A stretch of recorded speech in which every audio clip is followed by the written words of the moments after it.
What's going on, everybody? Rob Pizzo back with another episode of the Canadian men's Olympic hockey team power rankings. But you know what? We're going to do this episode a little bit differently. Because if you look back to the other years in which NHLers competed at the Olympics, right up until the point where every country named their team, hockey fans like myself debated who should be on the team, who shouldn't be on the team, who should play on what line. And while we're seeing that a little bit this year, let's face it, it's been overshadowed by a giant elephant in the room. A giant, will they or won't they even go elephant in the room. Okay, quick recap. When the NHL and the NHLPA negotiated the last CBA, the players made it very clear that they wanted to compete in the Olympics. Now, while the NHL came short of guaranteeing that the players would go, they did agree to this. We made a promise to give the players, if they so desired, and the appropriate arrangements could be made, to have the players participate in the Olympics. And let's face it, fans everywhere got super excited when Gary Bettman announced that they did in fact plan on going to China. But there was a very well advertised out clause. If the COVID situation got worse, the NHL and the NHLPA could pull the plug.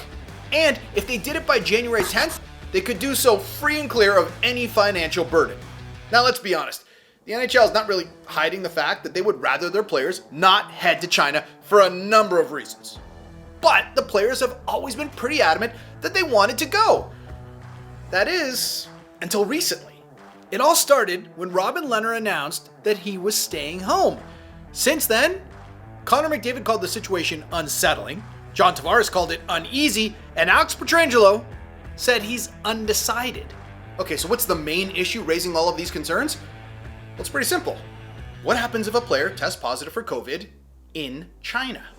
At present time, the player would need 2 negative tests within a 24-hour period, or could be stuck in China for between 3 and 5 weeks. So what does Commissioner Gary Bettman think of all this? I think you all know that we have real concerns about that.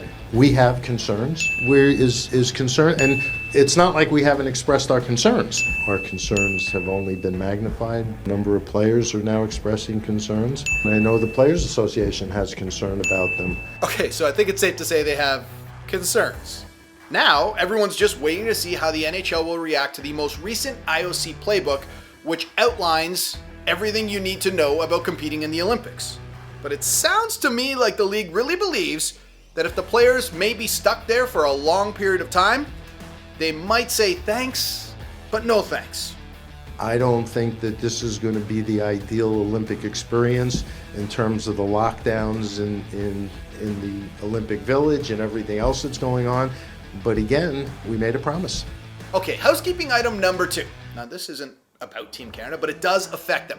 If you take a look at the group they play in, you've got the Canadians, you've got the Americans, you've got the Germans, and you've got the Chinese. Of course, the host country gets an automatic spot. That is unless they are so bad that they can't compete. Well, that situation has been talked about for weeks now.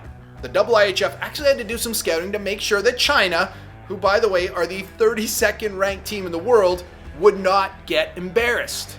Ultimately, they said they still could compete. So I jumped on Zoom to talk to Dave King, who has coached at every level possible, including the Olympics. And he's been following this story very closely. So was he surprised? No, I wasn't surprised. I felt that was probably the best decision they could make. Yes, you can bring Norway in, I guess, but I don't know the difference in terms of caliber of play wouldn't be much, I don't think. No matter who has to play against USA, Germany, and Canada, they're going to be over their head. Doesn't matter really what team it is. If the NHL were to pull out, much like Korea was 2-18, China would be more competitive. I don't think there's still going to be a team that's going to do very much, but they would be closer to being competitive. They would have good games. One more thing to keep in mind. Goals for and goals against are used as a tiebreaker at the Olympics. So I can't see the Canadians or the Americans letting their foot off the gas, even with a big lead, say, after 2 periods against China.